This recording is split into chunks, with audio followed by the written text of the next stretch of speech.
Hey everybody, Allie Martin here, visibility expert. I'm going to be sharing with you about my experience with time blocking. I tried time blocking for 30 days and stay tuned to find out what my experience was like. All right, time blocking. What is it and how does it work? So I will say, just to give a little bit of background, the reason why I chose to do time blocking was I found that I was doing very similar tasks, if not the same task, over and over again every single day. And I was wasting time writing that list out again. I still operate with a paper planner. I plan everything out digitally on my digital calendar, but then I write my to-do list for the next day the night before. So as I'm wrapping up my workday, I turn over a new page, look at what's to come for tomorrow, and write out that list. And I just found like I was writing the same thing over and over again, and I wasn't allotting time enough or too much time to do those activities. So time blocking is truly the act of blocking out time on your calendar in large chunks that allow you to do similar tasks together at once. The idea behind this is that you're not jumping around from a really long-term task or a short-term task, one that's really complex, one that's really simple. Like, you're not all over the board. Like, you can really get your mind in a certain mode and then operate on that mode before switching to a different mode.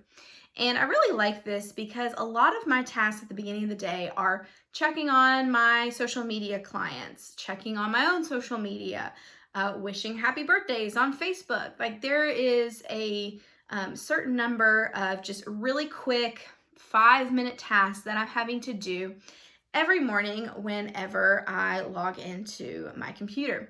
So I'll tell you how I did this. I did this in a little bit different fashion. I think you could do it a couple of different ways, but I'll tell you what works for me. Just because I do like that idea of a to-do list and actually checking things off. I don't know if you all are like me, and if you do like to do that. Have you ever found that my husband and I did this weekend? We made like a weekend task list. And, there was like 4 things on it at the beginning of the weekend. But then I would think of things to do, and so we would write it on the list. And then we found ourselves in the middle of doing tasks and completing other tasks that weren't even on the list. But then we had to go back and write those tasks on the list just so we could cross them out. I mean, come on, like that, the gratification of getting a task done is not getting the task done. It's crossing it off the list. So if it's not on the list, I got to write it down. But all jokes aside, I really do like to operate that way. There is this satisfaction of like, looking at a list of 10 things and seeing like, oh, there's only 2 things left to do. Okay, I've got this. I can knock this out. It's easy. It's manageable. So what I do is I use a project management software called ClickUp. And there's definitely others out there, Basecamp, Asana. I've used all of those. I really like ClickUp because it allows you to add attachments to these tasks, assign them to others, give them due dates, set these tasks to reoccur, which is actually what I do. And so I block out on my calendar an hour or even 2 hours on certain days to do what I'm calling my opening dailies. And that is truly like the daily task that I have to do every single day when I open my business. And, whenever I worked in retail, we kind of had these of like, all right, we got to get the cash register ready. We got to clean off some shelves. We've got to, turn all the lights on. And then like your closing duties are like, all right, let's close the register up. We got to count all the cash. We've got to reset for tomorrow. Those things that have to happen either on a daily basis or maybe a couple times a week or just once a week. I set them to reoccur and ClickUp on whatever occurrence they need to be, if it's daily, weekly, whatever. And so I have my opening dailies. That's by far the longest list that I have. And with that list, I pull up ClickUp every morning, and I know I either have an hour or 2 hours blocked out where I run through those tasks. And I, just open up a second window to start going through those tasks. As soon as I complete it, I go over and check it off on ClickUp. And then ClickUp will add it to my calendar, my to-do list to do for the next day or wherever it is supposed to happen again, even when you're checking it off.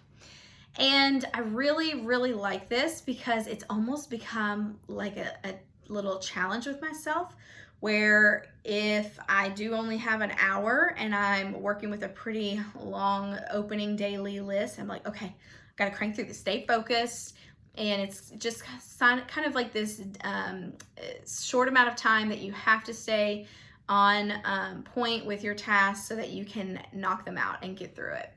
And then again, I do it at the end of the day, just have 30 minutes blocked out at the end of my work day to do closing dailies. And that is, again, checking all of those social media platforms, closing out all my emails. I'm an inbox zero kind of girl. I like to have all my emails answered and get those responses to the people that need them at the end of the day.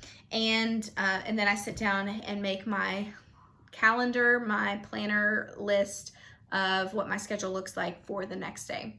And I just really am loving it, and I wanted to pass this on to you because I found that if you even if it's 15 minutes, it could be 30 minutes, or it could be an hour or 2 hours like I have, where you find that you are needing to do things over and over again, save yourself the trouble of adding it to your calendar every single day or writing it on your to-do list every day. Use a tool like ClickUp or Asana, Basecamp, any of those project management.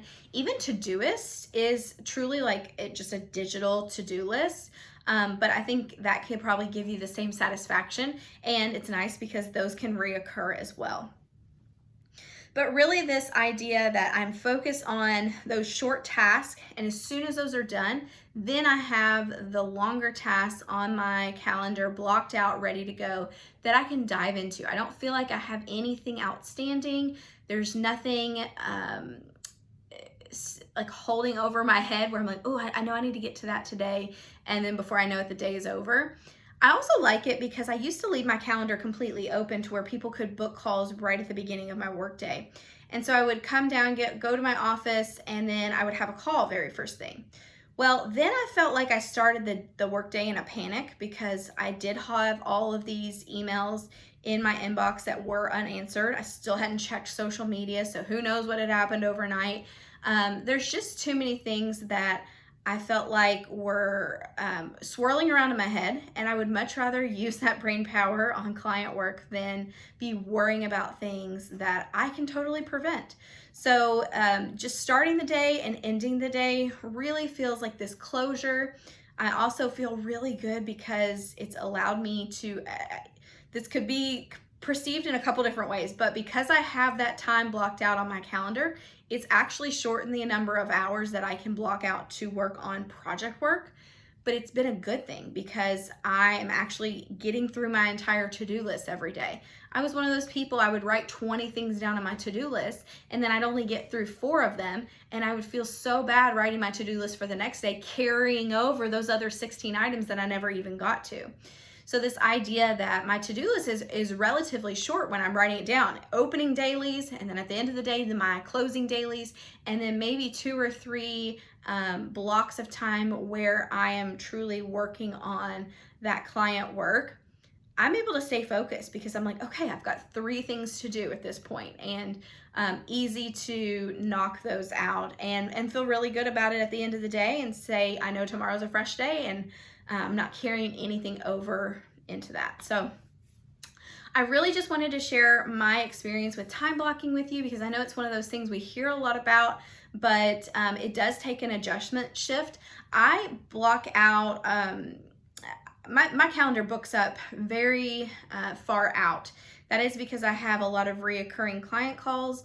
I do a lot of podcast interviews. I do interviews on my podcast. There's a number of things that book out that, quite frankly, just sometimes it's a month, 6 weeks out.